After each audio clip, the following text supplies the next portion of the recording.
প্রথমেই বলে রাখি, ভ্লগটাকেও স্কিপ করো না। একটু লেন্দি হবে, তবে একটু ভালোবেসে ভ্লগটা দেখো, ভালো লাগবে, কমেন্ট, লাইক করো। তো প্রথমেই দেখলে কেক সাজিয়ে গুছিয়ে রাখা হয়েছে, কারণ 22শে জানুয়ারি 2026 ছিল আমাদের সেকেন্ড ম্যারেজ অ্যানিভার্সারি। তো রাতে ও তো আমাকে সারপ্রাইজ দেয়, এই সুন্দর গোলাপ ফুলের বুকেটা যেটা আমাকে এনে দিয়েছিল, আর এই মিয়ামোর থেকে কেক দুটো এনেছিল। একটা ছিল বাটারস্কচ আর একটা বাদামের, যেটা খেতে দুর্দান্ত হয়েছিল, সেটা কথা না। তবে ছোট্ট করে যেই দুজনের মধ্যে সেলিব্রেশনটা হয়েছে না একান্তভাবে, সেটাই আমার কাছে সবথেকে বড় ব্যাপার। সকাল হয়ে গেছে, আর সকাল হতেই এই ফুলটা নিয়ে বসেছিলাম, আমি একটু দেখছিলাম। আর সকালে ব্যস্ততার মধ্যে গেছে সেই অ্যানিভার্সারি দুজনের জন্যেও। তো যাই হোক, সকালের যেগুলো কাজ থাকে আমার আর সুরজিতের, সেগুলো করা শুরু করে দিয়েছি। আমি তো রান্না বসিয়ে দিয়েছি, আর ও চলে গেছিলো অফিসে। আর এইদিকে আমার পুরোপুরি রান্না কমপ্লিট করে, রান্নার জায়গা মোটামুটি পরিষ্কার করে, স্নান করে আমি রেডি হয়ে গেছিলাম পুজো দেবার জন্য। আর স্পেশাল দিনে ভগবানের শরণে গিয়ে আশীর্বাদ নেব না, সেটা হতে পারে না। তো বহরমপুরে চলে গেছিলাম আমি এই মায়ের মন্দিরে, বিষ্ণুপুর কালীবাড়িতে, যেটা সবাই জানে খুব জাগ্রত মা, সবাই খুব ভালোবাসে। আমিও মন থেকে ভীষণ ভালোবেসে আশীর্বাদ নিতে গেছিলাম এই মায়ের কাছে। তো প্রথমে আমাকে সুরজিৎ এই মন্দিরটায় নিয়ে যায়, তারপর থেকে এই মন্দিরে আমি আসি মাঝে মধ্যেই। দেখো, মন্দিরটার চারিদিকে ঠিক এই রকম পরিবেশ, বেশ ভালো লাগে গেলে। তোমরা যদি বহরমপুরে থাকো, তোমরা এই মন্দিরটায় যেও। আর তারপর বাড়ি ফেরার পথে আমি নিয়ে নিয়েছিলাম ফুলের বুকে। এবার তো আমার সারপ্রাইজ দেওয়ার পালা। তারপর আমি সকাল থেকে না খেয়েই ছিলাম, খেয়ে নিয়েছি প্রসাদ, আর এই দিকে বসিয়ে দিয়েছিলাম পায়েস। অ্যানিভার্সারি বলে কথা, একটু তো খাওয়ার কিছু বানাবো, বা ড্রাই ফ্রুট দিয়ে বানিয়েছিলাম, গুড় দিয়ে পায়েস।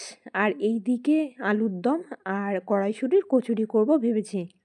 আর ঘরটা চুপিসারে ঠিক যেরকম আমার সামর্থ্য, আমি যেটুকু পেরেছি নিজের হাতে ঠিক এইভাবে সাজিয়েছি। আর কেকটা কাস্টমাইজ করা হয়েছিল।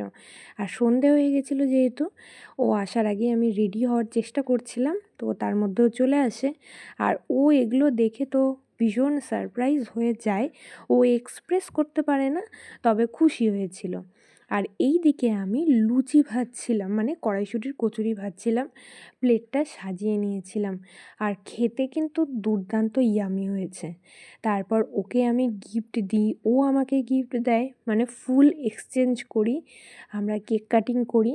এইটা ছিল আমার সারপ্রাইজ আমার তরফ থেকে ওকে। আর আমি ওকে দিয়েছিলাম এই ব্যাগটা, যেটা আমাদের খুব দরকার ছিল, ওর দরকার ছিল। আর আমার যতই শাড়ি থাকুক না কেন, যে কোনো কালার মিস থাকলে সেই শাড়িটা আমি নিয়ে নিই, সেই কালারের শাড়িটা। তো এটা আমি নিয়ে নিয়েছিলাম। তারপর সন্ধ্যাবেলা চলে গেছিলাম ডিনার করতে, তার আগে একটু ঘোরাঘুরি করতে তো গেছিলাম নিজেদের মধ্যে। আর এই দেখো, রাস্তায় দাঁড়িয়ে কাদের সাথে দেখা হচ্ছে। চলে গেছিলাম আমরা গ্রিন ভিউ রিসর্টে। আর 7th ফ্লোরে ছিল আমাদের হোটেলটা, মানে রুপটপ যে ক্যাফেটা সেখানে ছিল।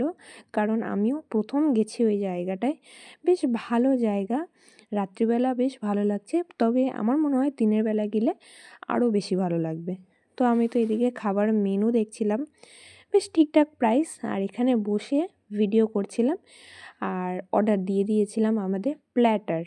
হ্যাঁ, সরস্বতী পুজোর জন্য ওরা প্ল্যাটার রেখেছিল সেটা। প্রথমেই দিয়ে দিয়েছিল আমাদের ওয়েলকাম ড্রিঙ্ক, যেটা খেতে দুর্দান্ত ছিল। আর এটা হলো আমাদের প্ল্যাটার, যেখানে ছিল জিরা রাইস, 2 রকমের কাবাব, নান, চিকেন কষা, স্যালাড, পাঁপড়, ছিল ডাল মাখনি, গোলাপ জামুন, হট গোলাপ জামুন, আর ছিল আইসক্রিম।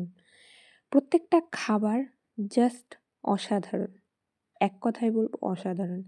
আর ডিনারের শেষে যদি এরকম হট গোলাপ জামুন পাওয়া যায় সাথে আইসক্রিম, আর কি চাই। আর এই মুখশুদ্ধি নিয়ে আমরা বেরিয়ে আসি বাইরে, তখন ভীষণ ঠান্ডা, রাত 10টা বাজে। তো এরকমই কাটে আমাদের অ্যানিভার্সারি ব্লগ। কেমন লাগলো জানিও, টাটা।